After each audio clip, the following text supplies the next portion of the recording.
considered Zelda month. But this game came out in May, so I've been playing a very different game since then, which is called avoiding this game. If any shorts pop up, closing them immediately, not watching any videos, showing restraint, not watching videos by my favorite creators if it's about Tears of the Kingdom. But I gotta ask, what's funner? Avoiding Tears of the Kingdom or playing it? So the game starts out with Zelda exploring a cave or something, and you're just there for the ride. Mom! Look at me, Mom! Mom, pay attention to me, Mom! So Zelda finds some runes that show Hyrule's bloody history of greed and hatred, and apparently how the first Hylian queen married an angel goat or something? Ha! Zelda, your grandma was a furry! Then we go even deeper in and we find like a mummy or something, and it destroys my sword and my arm, and then Zelda gets tossed off a cliff. But before the final blow is struck, they tear open a portal in time and fling the fool into the past, where the bird goat is hot. Oh my! Okay, Zelda's grandma, I take it all back. Now, I'm straight, and I'm not a furry. However, so apparently my arm got blown clean off, but Goat Daddy said, "Hey, I'm not using mine right now. Take my hand." Raru, I'll take your whole life too. But he asks me to go around the starting island and activate some shrines. There's that one right there that's really close and the one that they used in an example, but if you've seen my previous Zelda videos, you know that I'm extremely stubborn, and if I can do something quote-unquote wrong, that's the way that I'm doing it, so I'm gonna head to that one. So I find a cold river, but there's no way to cross. I mean, the robot right here gives me a battery that can apparently power the fan, but how do I plug that in? I mean, I press every single button on the controller. I even look online. How to turn on fan TotK. But after 5 minutes, I just walk away. I found out later that you activate it by attacking it. So with the ice and obvious shrines out, what is a poor Link to do? Well, walk the sky rail and find that one all the way over there. But Link's little noodly arms can't swim that channel. But I can. See, this is what I meant when I said I'd rather do things in the most pain in the neck way rather than correctly. And once I get into the shrine, I get the power of fusion. Ha! Basically, every weapon can be combined with something to make it do more damage or be more durable. And this will reflect in all of the monsters that you see in this game, because all of them will have some sort of a horn in expectation that after murdering it, you'll duct tape it to the end of a stick like some sort of backwoods hillbilly Vlad the Impaler. Hi, my name's Link, and I'm a Jimmy rigging a knife by using 2 knives to make it. Alright, let's go fight evil. After that, I go back to the cold area to give it another shot. True, I still don't know how to work the fan, but I did duct tape a fan to the end of a stick. If anything, I can make this work. But when I swung the stick, I hit the boat, and that activated the fan. What? Excuse... Did the robot say anything about attacking the fan? Oh well, it don't matter. And this shrine revealed one of the lamest powers yet conceived. It allows you to jump into a ceiling and like swim through it. Honestly, I mostly forgot about this power until I reached a puzzle that I just couldn't figure out, and I thought, do I have anything in my tool belt for this? And then I remembered, oh yeah, ceiling swim! In fact, later in the video, I'll show a situation where I solved it like a complete moron, and it wasn't until like 2 weeks later I was driving. I thought, you know what? I was probably supposed to use the ceiling dive there. I don't know. The powers are kinda cool, but is it really worth losing infinite bombs? And Stasis was pretty fun. I don't know. I think that Tears of the Kingdom is... wait. Holy cow! Does that dude have a flamethrower? Okay, that was pretty fun. Ooh. Holy cow! Do I have a flamethrower? I fully explored this island before I did the shrines. I had about 4 hours of me just searching this place for food, Korok seeds. Heck, I even found a gachapon machine. Come on, S-Rank Pie Man! Oh, hey, cool. They brought back likes. Yeah, okay, this has been pretty fun, but I think it's about time I headed over to the first row. Holy cow, does this shield have a flamethrower? The final shrine. Very obvious that this was supposed to be the first one. You go and you get the glue power-up. This is by far the funnest and most creative ability I've ever seen in a video game, let alone a Zelda game, which in my mind has a huge problem with railroading its players. But with a tool like this, railroading isn't even possible anymore. There are ideas that they will prod you to use this tool with, but honestly, the only limit is yourself. Can't really say the same for the final power. You get it, it's a little underwhelming. But it did allow me to absolutely shatter some puzzles over my knee, so it's not all bad. But with that power-up, I use it to get Goat Daddy's blessing, and then I hand Zelda my mangled piece of garbage Master Sword, and now the open world is open to me. Hylia, help us all. So I head down to the surface, and immediately I find a cache of tools and pieces. These resources were left here, just for me. So I spent like 10 minutes learning the Ultra Hand's controls while simultaneously creating my magnum opal. Behold, I call it Car! I will now silently take you on my vehicle's maiden voyage. Here's a little exercise in empathy for you. I am not going to talk. Let's see if you can tell, just by looking at the screen, what thoughts were going through my diseased brain.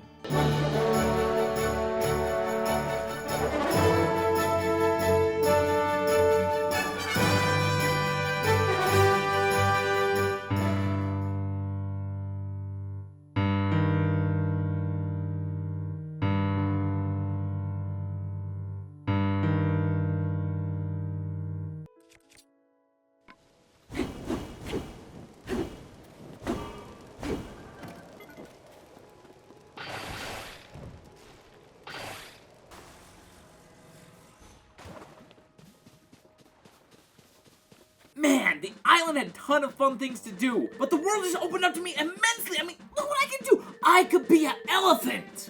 Overstep and crush through the underbrush. Oh shoot, they're coming after me in a military style! Whoa! I create Boomstick.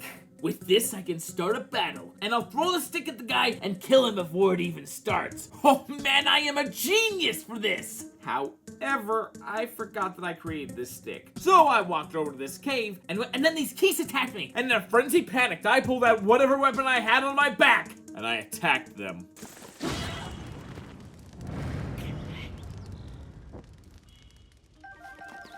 I had so much fun in the open world that the next major event was the Blood Moon. And it is so weird that Zelda narrates this. Like, Zelda, what are you doing, girl? This is villain stuff. How is this not indistinguishable from the villain?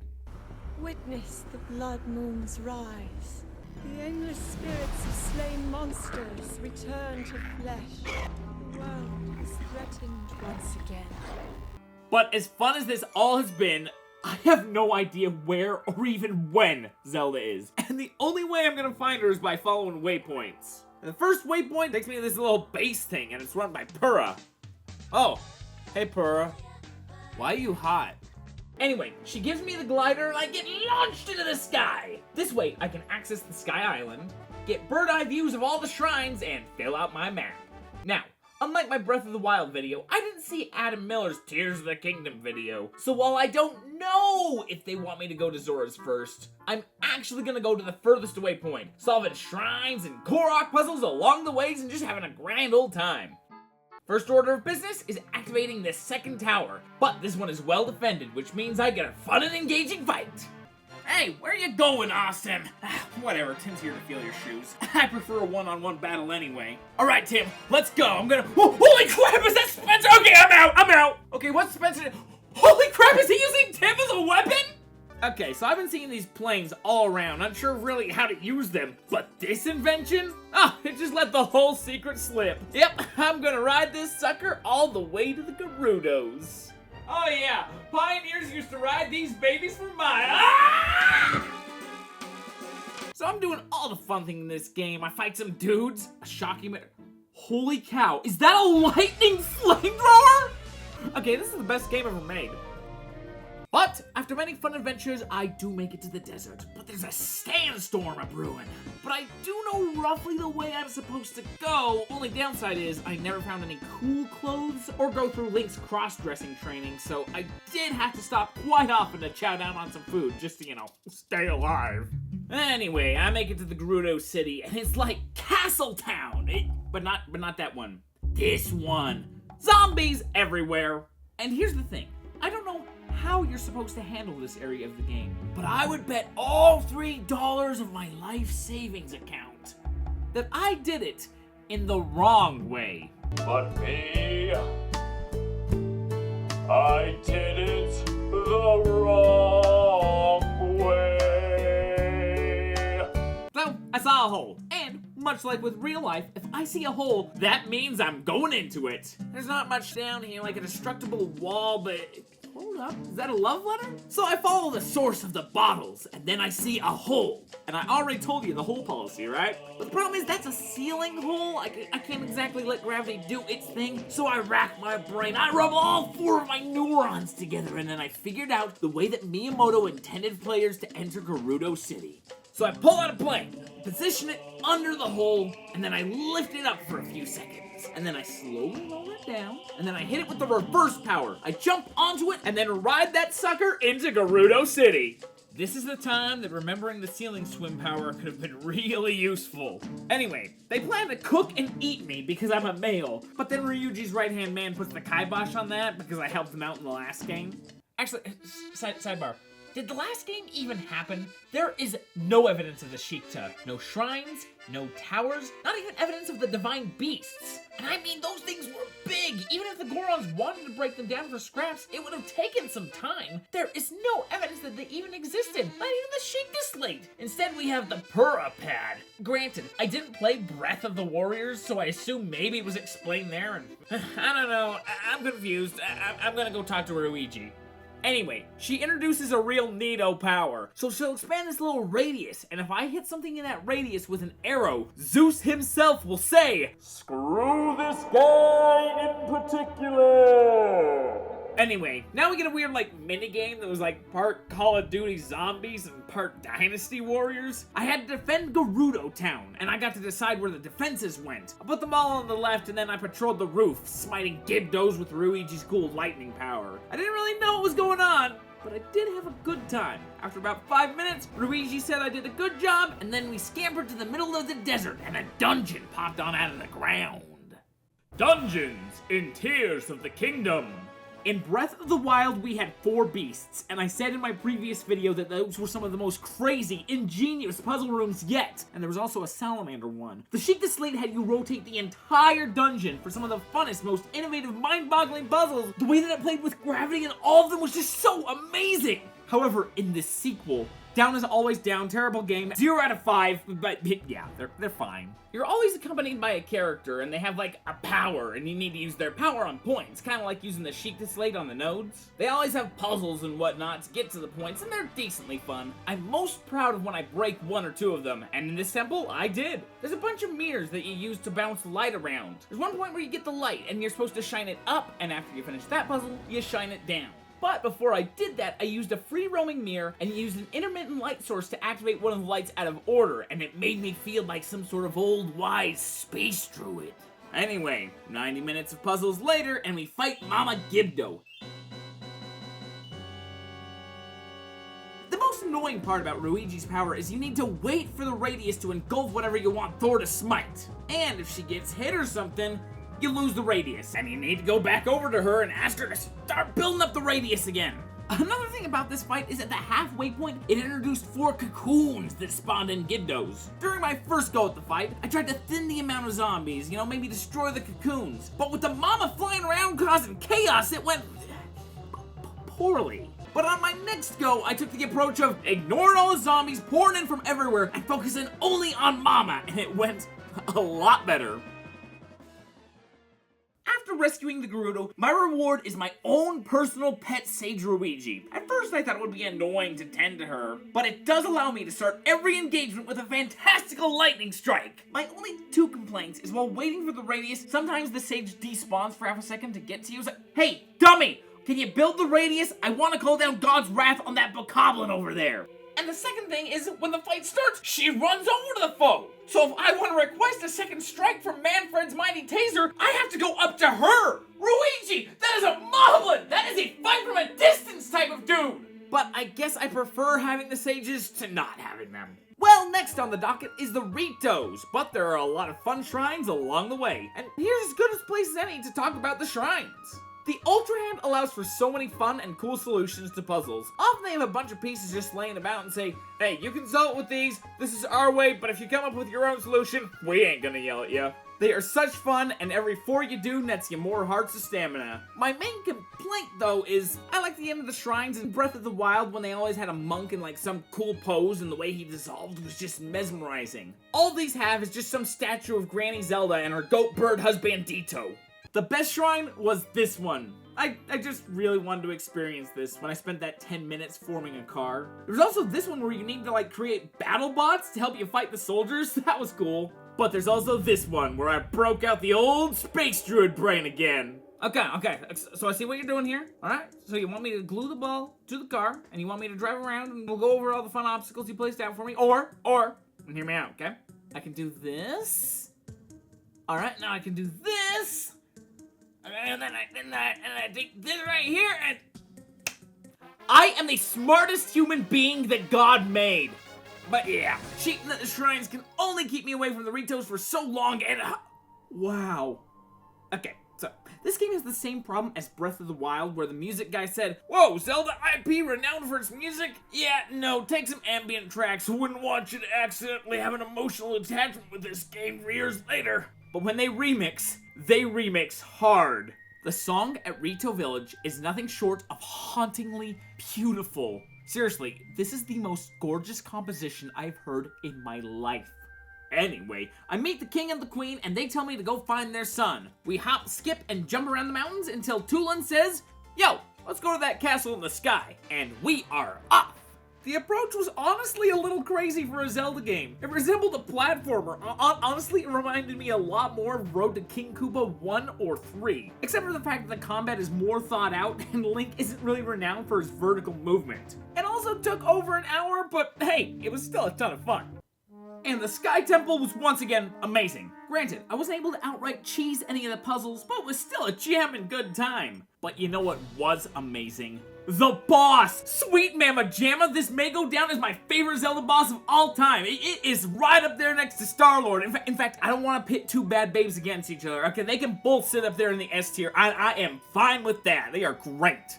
Remember how I said Link's vertical movement isn't really his selling point? I take it all back! This boss is completely air-based. With updrafts in your dinky little glider, you get to do combat with this particularly troublesome beast. The spectacle, the chances to reveal his weak spots, oh my gosh, this is the song! We have an amazing, triumphant boss battle version of the Dragon Roost song! I had the time of my life with the 5 minutes I spent with Colgera. And the good music isn't over yet! Tulin's save song is my favorite song from the soundtrack, when he's flying around and celebrating his first stomping out of sentient life. This song is so good, it reminds me a lot of the Paraglider minigame, the only good song from Breath of the Wild. But after that song, we go back to Rito Village and... oh, no! The beautiful version of the song is gone! I mean, this is fine, but what we lost. What we lost.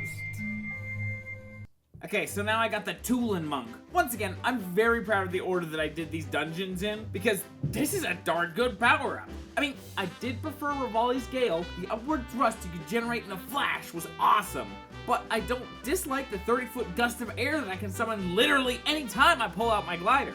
Now I make my way to Death Mountain, and it takes hours. Look, this game shows me a shrine. I'm going to it. These chicks say fight the pirates. I'm going to the pirate ship and taking out the monsters. Gunpowder and gunfire don't mix. Be off before she blows. It is hard to go anywhere in this game without running into something fun to do. There's a tower. I want to see what's in it. Oh look, there's a skeleton. And he was a lot of fun to fight. And then I got the Fierce Deities mask. I didn't go in there for fan service. I went in there because it looked fun. And I was right. And then I got a cool Easter egg as a reward. But eventually we do get to Death Mountain and the Gorons are all just strung out like crackheads, trying to scam people so they can get more rock. And I do get that that is like slang for drugs, but these are Gorons. They actually eat rocks, those pink ones. And I'll admit, they do look pretty tasty. Okay, so we meet up with Yonobu, the disappointing coward from the last game. And we get a kind of cool section where we can ride a minecart up and throw Yonobu at enemies. Kind of reminds me of the Resident Evil 4 gondola section. But yeah, we're at the top of Death Mountain, and it looks like we get to go into it. We enter, and it's dark down here, but also kind of cool. However, when I finally get to checking my map, my mind is blown. The underground is equivalent to the entire overworld, and you can light it up with these little stands. Man, if I didn't have to have this video done in November, I would love to light up the entire underground. But right now we need to do the fire temple. And this was a messily designed dungeon. It's so big and open and I have so much stamina. At this point I can climb and fly anywhere. I'm actually a little upset with myself because I love minecarts. And this would have been a fun dungeon to do correctly. But I just climbed and glided everywhere. There are 5 gongs that you need Yonobu to ring for you. And I was able to cheat my way to like 3.5 of the points. But after ringing all 5 gongs, I approached the boss door and I warped away. Screw Yonobu. I hated him in the last game and I surely don't need his help now. In fact, to explore the underground, you need more heat-proof clothing, but the Goron shopkeeper is charging extortionist prices. And you know what? I would gladly pay double this price if it means not helping the stupid Gorons. 2 cool things that they added in Tears of the Kingdoms are the Lost Koroks. If you pick one up, he'll say, "Oh, you gotta take my buddy over there." And usually, it's pretty fun to find out, how am I gonna get this little creep or that little creep? And then both little creeps give you a creepy Korok seed. There's also this weirdo who is supporting President Hudson. And every time you find him, there'll be a bunch of stuff nearby, and you need to make a device to support the sign for just a couple of seconds. The solutions are usually pretty similar, but it's also just different enough to make it pretty engaging. Oh, screw you, bud! That is most certainly still standing! Alright, Zora's Domain. And I need to go meet my slightly homo-crushed Sidon. Oh, dude, am I gonna get him as a sage? I've literally been babysitting Luigi and Tolan, but if Sidon's gonna babysit me, I'd be fine with that. Okay, so Sludge is covering the Zora's Domain. He tells me to go talk to the Elder, and the Elder wants to read a tablet, but the tablet's missing. Okay, he said something about the sky, so I guess I need to go up there? How are you supposed to get up there? I know Prince Sidon put a lot of emphasis on Purah's Tower, so I'm guessing the boost that you get from that is how you're supposed to do it? But being the stubborn Heemin Gamin I am, I will literally find any other way possible to get up there. I tried making a rocket bird, but it couldn't make it there. So I tried making a rocket bird with 9 engines, but that just blew off my goat arm instead. Honestly, this launch pad is just too low, so I tried a much higher launching station. I made myself a little plane. However, I put the rocket on backward. Okay, do it again, put the rocket on correctly, and we made it. Okay, so much like the Rito place, we have another platforming section, and oh, you know what? This one's shorter. Okay, so this one is Koopa in the Dark World, the Ritos are Koopa in the Sky, and the Gorons are Koopa in the Fire Sea. Because the lava?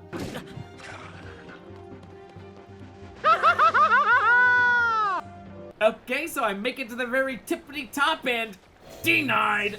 Huh? Oh no, I hope that's not because I'm technically supposed to finish Yonobu's temple. What's going on? Okay, so I came up here to find the slab and I can't find it. Okay, just let me look it up real quick. Oh, it was 15 feet away. Actually, this was a real letdown because although I made it to the water temple, I'm being railroaded.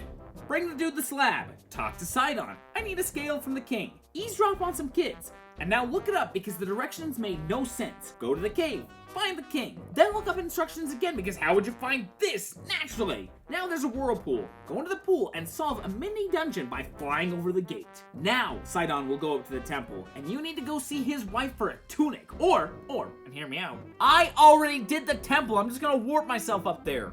After all that rigmarole, I can finally do the temple, and it took roughly 40 minutes. Since this one was half the time of the lightning one, my guess is that you're supposed to go here first and there last. But we do the puzzles, fight the creep, and now I am done. I can go to Gamin, or and hear me out, I can interact with some of the fun systems in this game. I explored the underground for a while, mainly to get the X marks the spots that I found in the above realm. What is that? Well, let's jump on over there. Okay, that is legitimately the funniest death I've ever had. Okay, nothing. Oh, right. Ceiling swim power.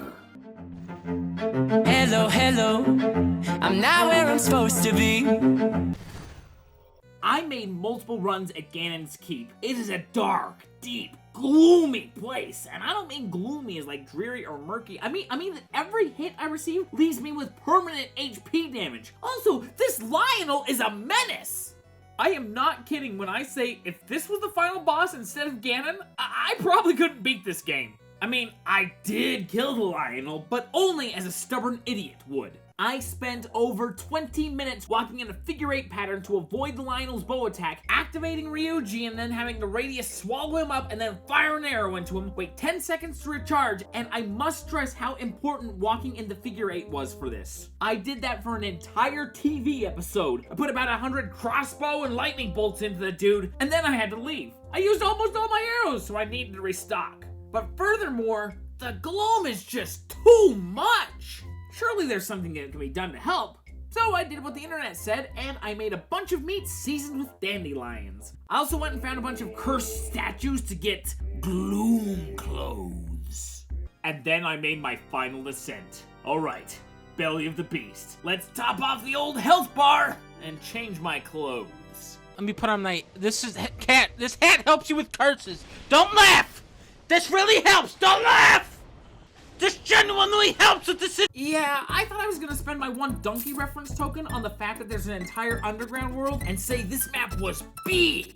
Okay, finale time. I jump down into the pit and a frick ton of bokoblins show up. Oh yes, this is gonna be legendary. But then all the people I've helped come and say, cheers, love the cavalry's here. Oh, what? Now screw off, guys. This was gonna be fun. You guys are gonna show up and horn in and steal all my fun? I still had some, even with side-on stealing kills, because, let's be honest, how are 3 people gonna ruin fighting hordes of enemies? Bokoblins, Lizfos, even had Gibdos at one moment, but then the Moblins showed up. Blow 'em up!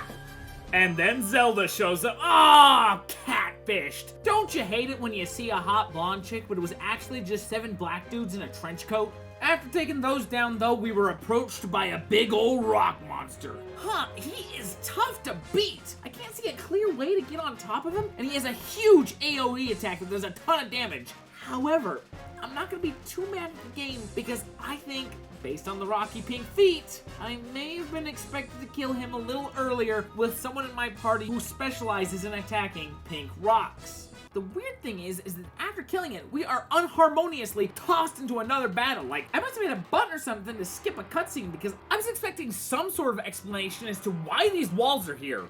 So I don't really know how to damage this guy, but whacking foes has always done wonders. Okay, so I knock him into the wall and that does big damage. You know, swords and electric arrows always do the trick. After taking him down, all the previous bosses show up, and Link's friends say that they'll stay behind to deal with their bosses once again. Before the battle, I do nothing. I make sure to outfit all of my weapons with upgrades. I cook up as much gloom-resistant food as I can. The thing is, every time you get sent back here, any changes that you make save right before the battle, and I may have needed several attempts at the boss. So we roll up on the skeletal remains of Ganon, and he transforms into... Reshape this world as it was meant to be. Yep, that's Matthew Mercer. It's high noon. So he comes down with the same 3 flavors of weapons that you have. Sword, spear, and 2-hander. Technically there was arrows as well, but I never got hit by a single arrow. So with Ganon's weapons, you need to determine which one he's gonna come after you with, find out how to dodge it, and then strike back. It's not really hard. I mean, the sword is kinda tough since he can do either vertical or horizontal strikes, but the spear is super easy, as was the club. The big problem is any wrong move deals 5 gloom damage, and it can rack up quickly. But after you whittle him down, he reforms himself. You know, he gives himself a new HP bar. Hey, that's too much. Yo, are you gonna stop? And then he calls in like 5 puppets. Oh dear. But then your buddies show up to distract the puppets, and this is actually pretty cool. Kind of remind me of like Star Fox, you know, there's a battle raging all around, you can see your allies, except these guys can actually hold their own. Yeah, Falco, you're getting outdone by Tulin. Gee, I've been saved by Fox. How swell. All in all, this battle is nearly identical to the first phase. I mean, the puppets might obscure a little what's going on, and if they don't have a playmate, they might start messing with you. But it is completely worth it if it means I don't have to acknowledge stupid old Inobu. But after you bring Ganon down to half HP, he detonates the phantoms, and your allies get wall slammed. Now Ganon will quickly rotate through his weapons. And I thought it was a bit of a ghoul before because of all the gloomy heart damage he was doing. But between each attack, he's gonna throw in some like weird fire stuff. If you're unable to dodge it and it actually hits you, that heart leaves for good. Nothing, not even eating dandelions is gonna fix that kind of damage. Also, his attacks get much worse. Sword attacks are my least favorite because you need to guess twice on if it's gonna be an overhead swing or a side swipe to do any damage. My favorite attack to counter was the spear, but now it is impossible to counterattack because he summons some homing missiles that are actually faster than you, and these are those ones that take away hearts permanently. So your new priority is not the big dude, but those little things, and his club move. Okay, so his permanent damage is pretty easy to dodge, but the timing for the club is a bit tricky. The real annoying thing is that when you're allowed to go in for that flurry, he dodges you and then he goes for a counterattack, and I never really could get the timing for the second attack down, so all of my damage was from sword moves. So all in all, truly an epic battle. I have no clue how I actually beat it. I am shocked at what Nintendo expected of its players. Like, this final battle was no joke. In the end, I had expended all of my resources, and I brought a lot of resources. Like, this game sold 20 million copies. I'd be surprised if even 1 million people beat this third phase. It reminded me of how I fought Demise in the stupidest way possible a couple of years ago. In fact, maybe that's what happened. Maybe I was just fighting him wrong because it was very close to being unfairly hard. But I did beat him. Then he rips off his magnetama, crushes it into Alex Jones supplements, and then eats it. Yo, dude, don't eat that! You can't be an attorney's assistant if you eat your magnetama! However, Matthew Mercer did voice Samadhi, so Okay, so the last game had an awesome horse battle. It only makes sense that we'd end here with an awesome aerial battle, and it only makes sense that GoDaddy would be a dragon. I mean, I think so, right? I think I'd recognize those eyelashes anywhere. I don't know, could be Haku. And would you look at this cute little hair accessory? It's the Master Sword, all fixed up and ready to go. And can I just say, the classic jingle with this awesome situation makes this one of the most fulfilling draws of the Master Sword of all time, even though this is honestly the least earned Master Sword of them all. So I jump onto Dragon Ganon's face and just start slashing, but it don't work. Not even his eyes, really? I waste all my hearts. You know what, I want to restart the battle with full hearts. I'm just gonna let myself fall to my death.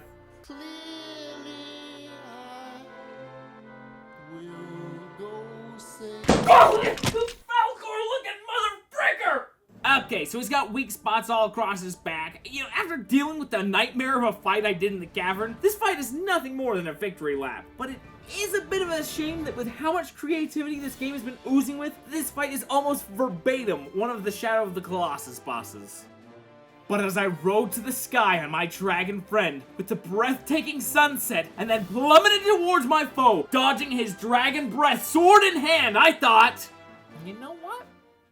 This game wasn't half bad.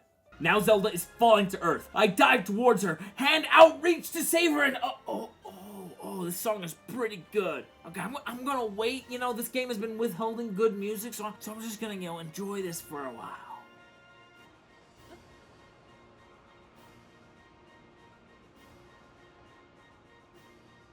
Alright, okay, I'm satisfied now. I take her in my arms and we plummet to Earth!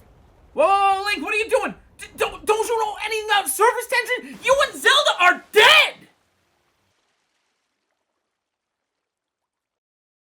And here we are again, at the end of the video. Now normally here's where I wrap things up, put a little bow on it, and if there's anything I really need to talk about, we talk about it here. But I'd like to abdicate that time instead to talk about this poster! Oh my gosh, this is a puzzle. I hate this puzzle. I've done many puzzles in my time, and this is easily the worst. All these dark blue pieces, all this like light blue, and there's so many white. There's so much white, just the white alone. took 10 hours. Now, I knew we'd be able to do Link pretty easily, maybe this logo. And you know what? Since we're talking about the logo and complaining, what is this logo? Tears of the Kingdom. Look, I was dragged all around Princess Zelda's Hyrule's domain. I didn't hear any weeping. Well, can't pull the wool over your eyes. Nah, I'm sharp. But, you know, I'm pretty sure I did hear some weeping in Link's Awakening.